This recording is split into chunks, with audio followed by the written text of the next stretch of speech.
Pursuant to order, I now call Senator Dolega to make his first speech and ask senators that the usual courtesies be extended to him.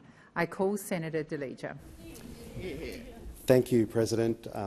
I'd like to start off tonight by acknowledging the Ngunnawal and Ngambri people as the traditional custodians of this great land and pay my deepest respects to their elders, past and present. I acknowledge all First Nations people and your connection to country. No matter where we are, the land always was and always will be that of First Nations people. I'm humbled and honoured to have been nominated by the Labor Party to serve as a senator for Lutruwita, Tasmania. Never in my wildest dreams did I imagine that I would be here. And it's probably one of the most special things about it for me. It's a testament to the great Australian Labor Party that no matter who you are, how much money your family has, your gender, sexuality, your race or your ethnicity, that you can become someone that represents your community in a branch, in the party room, or even in this incredible place. My interest in politics started when I was a young boy.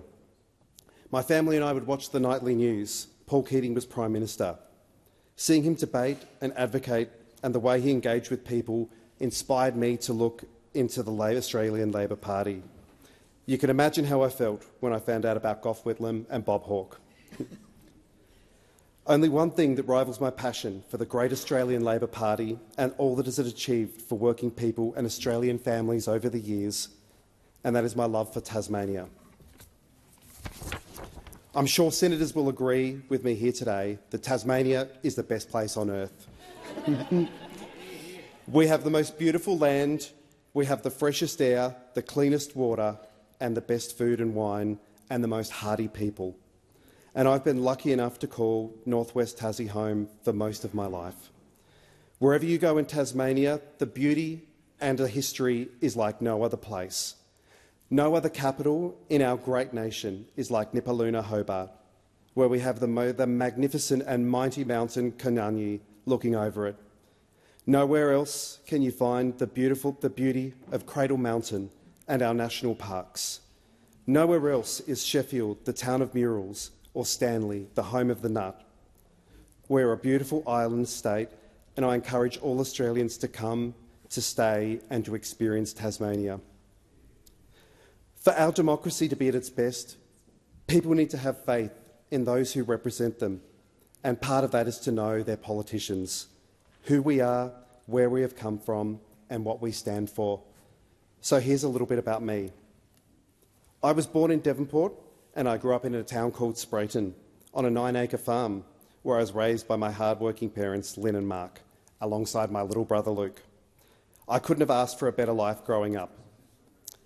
My earliest memories are of my mum and dad working tremendously hard to provide for our family. We didn't have a lot of money, but what we did have was a lot of love. I remember Dad coming home on a Thursday evening.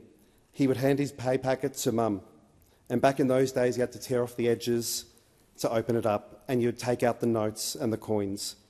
This was our money to survive for the week: food, bills, medicine, mortgage, and when it was gone, it was gone. Dad reminds me that for us, having a pizza night was a special occasion, like Father's Day. My dad was, or is I should say, a glazier. He's now mostly retired, and I could only aspire to be as strong as this man. He worked and he worked, and when I was growing up, I can honestly only remember once that he was ever sick for work.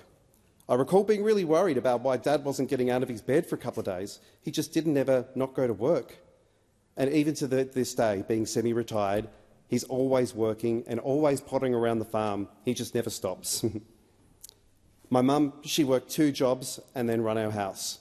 She kept her house organised, our stomachs full and lunchboxes packed. She worked early hours in the morning for Tassie's local bakery, delivering bread all around the local area, just in time for the shops to open. Mum would then do cleaning for her friend who ran a couple of local cottages for accommodation. As you may be able to tell, President, I idolise my parents. They've given me everything, from a loving home to grow up in and every support possible. And still to this day, helping me wherever they can. My mum, she loves to cook dinner for myself and my partner all the time. My dad is my handyman. He still sets up things like my washing machine and does everything to do with tools that I still haven't yet worked out how to use. 20 years ago, my mum was diagnosed with chronic kidney disease, and I remember Mum being extremely sick for many days. She just kept getting worse, and a doctor told her to take Panadol. I became incredibly scared for her well-being, and I actually phoned her doctor and demanded they see her. The next day, she was in ICU. Her kidneys were in real trouble, and Mum was very sick. I remember getting a call from Dad. I was on my lunch break, and I think I went into shock, and all I could do was go back to work at the call centre where I just operated on autopilot until my bosses told me to get to the hospital. And to this day, 20 years later, Mum has fought the disease. She's never stopped. Even being on the cusp of dialysis, her strength and her ability to fight has been nothing short of remarkable.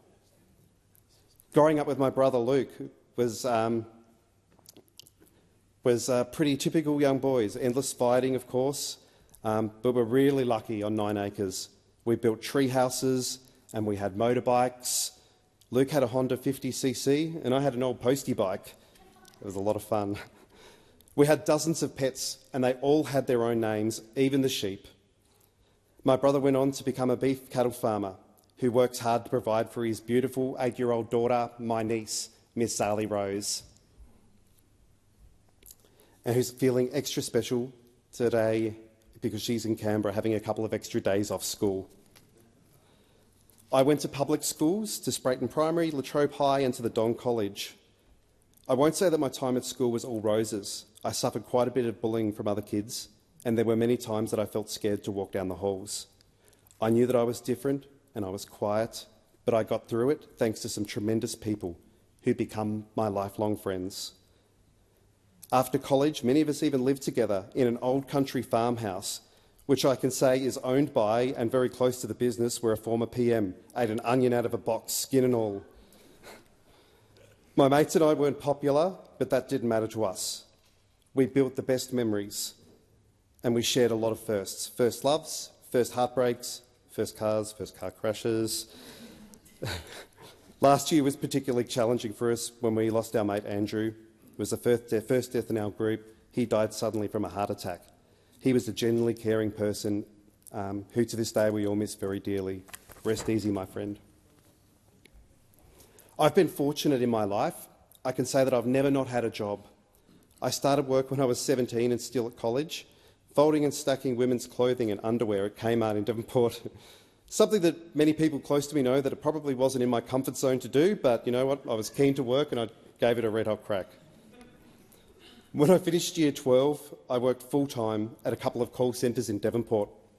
These were run and owned by international companies. They both closed after taking massive subsidies from the state government, leaving a huge hole in the local economy.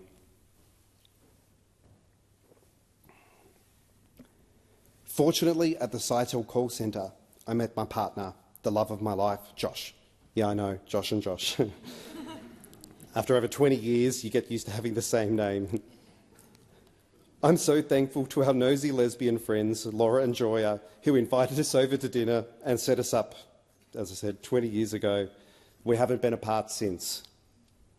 We've just moved back to Latrobe with our 3 cats, which we adopted from a local cat rescue, who I can say do truly great work to save cats and kittens from cruelty. And I can confirm we are those people that have our phones full of cat photos and videos. It's not lost upon me the sense of responsibility of being Labor's first openly gay senator for Tasmania. I hope me being here today can give hope to young queer people that you too can come to this great place.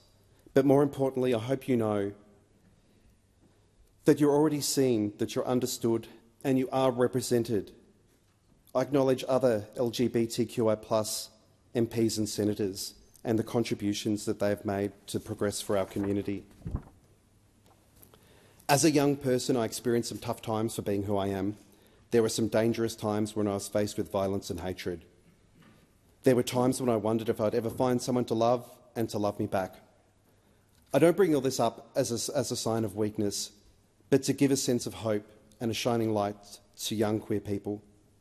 that if you're going through a tough time, if you're wondering if someone will love you, if you're wondering if things will get better, I want you to know that yes, you can find love, and that you are loved, and that things will be okay.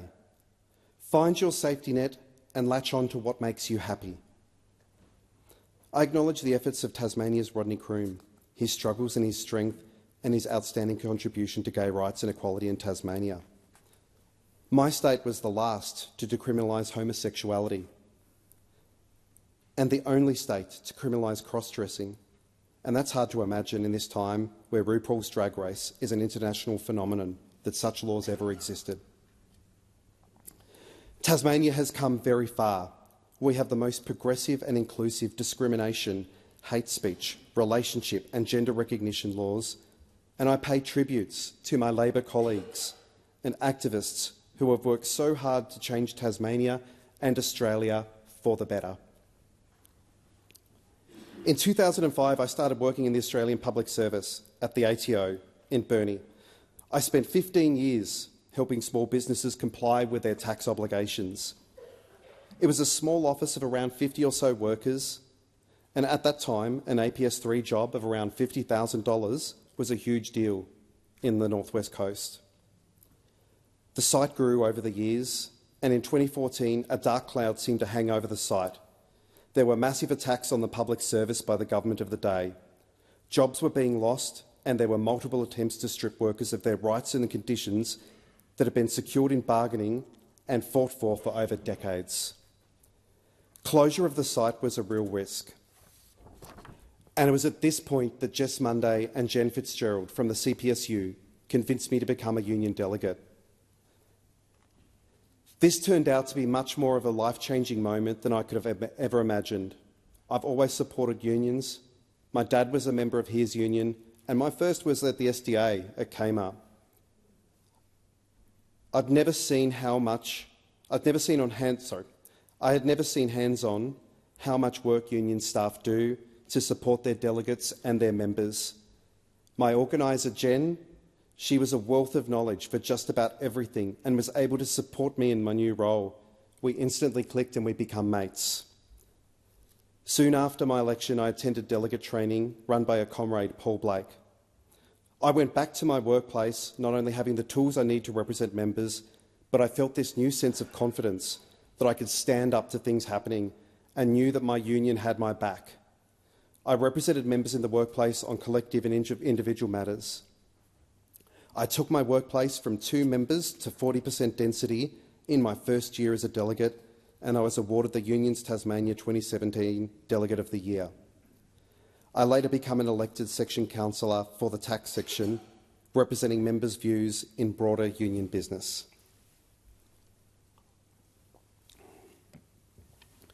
In 2017, Josh and I moved to Hobart to take up career opportunities that weren't available in Hobart at the time. But for me, this didn't last long, as in 2018 I took a 12-month sabbatical to work for the CPSU, and I never returned to the tax office. I found my calling. I was assigned a patch to represent all Tassie members at Centrelink Medicare and Child Support, which is now Services Australia. The work was rewarding, even with long hours, calls late in the evening on weekends, but I loved every moment of working with this group of members and delegates. In 2018 through to 2023, the culture at DHS, now Services Australia, was rough. No matter the member or the issue that kept coming up, there was a theme that was always consistent. The employer always seemed to try to say no to a worker who wanted to access flexible arrangements, even when it was against the agreement or where it would cause hardship to the member. Some of the greatest tragedies that I worked with members on were a young mum who was denied access to flexible work arrangements when she was coming back from maternity leave, a volunteer firefighter who was being forced to use annual leave rather than paid miscellaneous leave to go and fight the bushfires that were raging on the mainland, a worker being denied part-time, being allowed part-time work to allow her to care for her disabled parents, and labour hires workers being sacked for exercising their right to participate in union activities. Another common issue for some public sector workers was being punished or shamed for taking toilet breaks, and this started our national Don't Rush to Flush campaign, and it still gets brought out every now and then. I'm sure my comrades will agree. Psychosocial hazards are common in many workplaces. I had sites where members were constantly calling me about their concerns about bullying, which triggered many work health and safety right of entries. Never in my career had I experienced workers lining up to talk to me about how horrific their workplace was because of a rogue boss. To see workers change the culture of their workplaces and hold their bosses to account through speaking up and creating a positive reporting culture was a proud organiser moment. In 2023, I took on a new role as a work health and safety lead organiser, providing internal advice in the union on work health and safety matters. I trained union staff and I provided real-time support to CPSU health and safety reps who were exercising their powers and functions in their workplace.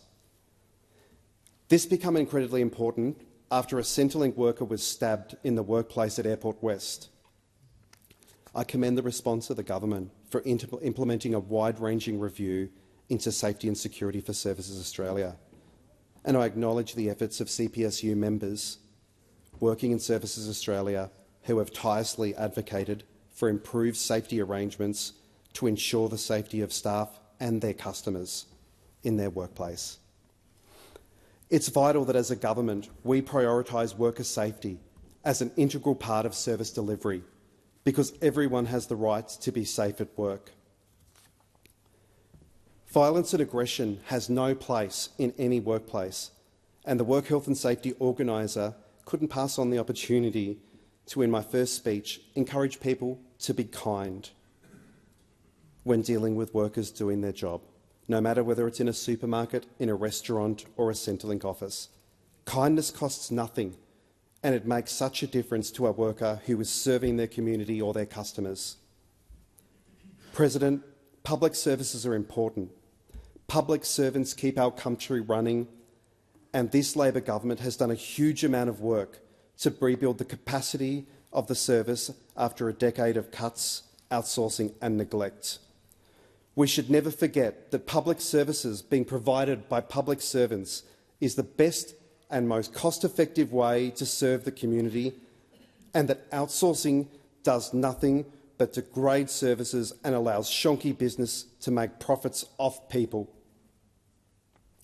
Imagine sitting in an office doing the same job as the person next to you for 30% less pay, with no sick leave, no holidays, no job security, while knowing that your employer is making huge profits off your labour.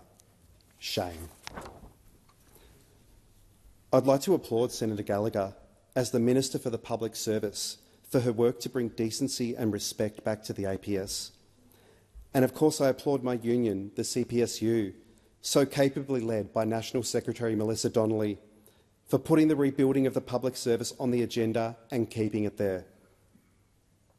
Piece by piece, union member by union member, workplaces are being repaired and rebuilt, and the flow-on effect from better workplaces is better outcomes for veterans, for pensioners, for people with disability, for job seekers, for all Australians. The union movement is a family. Members are the union, they are the heart of their union, and it was an honour to serve. In Hobart at the CPSU, I had 4 extremely close comrades. We helped each other every day to carry the often heavy hearts and emotions of our members and the delegates who were doing it tough, whether it was an individual affecting one person or many. I'd like to acknowledge my friends and my comrades who have travelled to be here today. Of special note, Mel Donnelly, CPSU Deputy Secretary Rebecca Fawcett, Tasmanian Regional Secretary Zach Batchelor, Jen, Sally, Leonie, Wendy, Brooke. It's amazing that you've come to be here with me today. I'd also like to acknowledge the CPSU governing councillors Scott Plimpton and Paul Ray. The CPSU and the Tassie movement are mourning the loss of our comrade Paul Blake, who died unexpectedly on Saturday, July 19. Today would have been his 58th birthday. Paul worked incredibly hard for our movement until the moments before he died. He had a tremendous sense of wit and I loved every moment of banter with him. There was not a person that met Paul who didn't respect him, and I'm told that even former Senator Abetz was quite fond of the man. I'm sorry, Paul, I couldn't help having one last dig at you, my comrade. Paul was a mentor of mine. He was my friend, and I wouldn't be the person that I am without his guidance. The CPSU wouldn't be the union that we are without Paul. Rest easy, comrade. I'm so hopeful for the future and the opportunities a second-term Labor government presents for this country and the people of Tasmania. We can strengthen Medicare and public services. We can support workers with safer, secure and well-paid jobs. We can harness the opportunities from the Future Made in Australia plan and manufacture more things here. We can continue to listen and learn from First Nations people and continue to work on closing the gap. We can support more Australians to realise the great dream of owning their own home. For this amazing opportunity, I'm thankful to so many people. Some I've already named and some I can't get to today, but I'd like to mention the following people. My friend and the amazing new member for Braddon, Anne Urquhart. The CPSU, AMWU Tasmanian Secretary Jacob Batt and National Secretary Steve Murphy. Paul Erickson, the Trade Union Movement. Senator Tim Ayres, Minister Julie Collins, Senator Carol Brown, Julian Hill, and of course Prime Minister Anthony Albanese. Thank you for placing your faith in me. I'd like to thank my fellow new Labor class of 2025 senators for your camaraderie, and I'd like to thank my Labor caucus colleagues, and I'd like to thank Senator Wong for the very warm welcome. To branch members of the party, the heart of the party, thanks for all the beautiful messages of support, and you know who you are. To my staff, Sharifa, Catherine and Riley, thanks for jumping on this wild ride with me. And to the Tasmanian people, today I've given you a little insight into my story, who I am, where I've come from and what I stand for. I commit to working with the Tassie Labor team, the Labor caucus and you, to get outcomes and to fight battles alongside you. My door is open. My staff and I are looking forward to meeting you, to listen and to serve. Thank you, President.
Where am I going?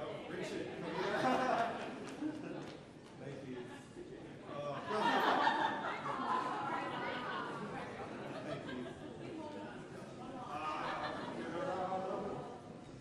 Thank you. Thank you. Thank you.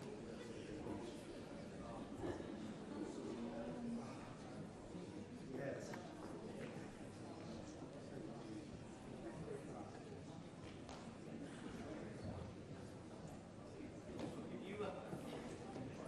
I do first speeches. Yep, thank you, Ray. Yep.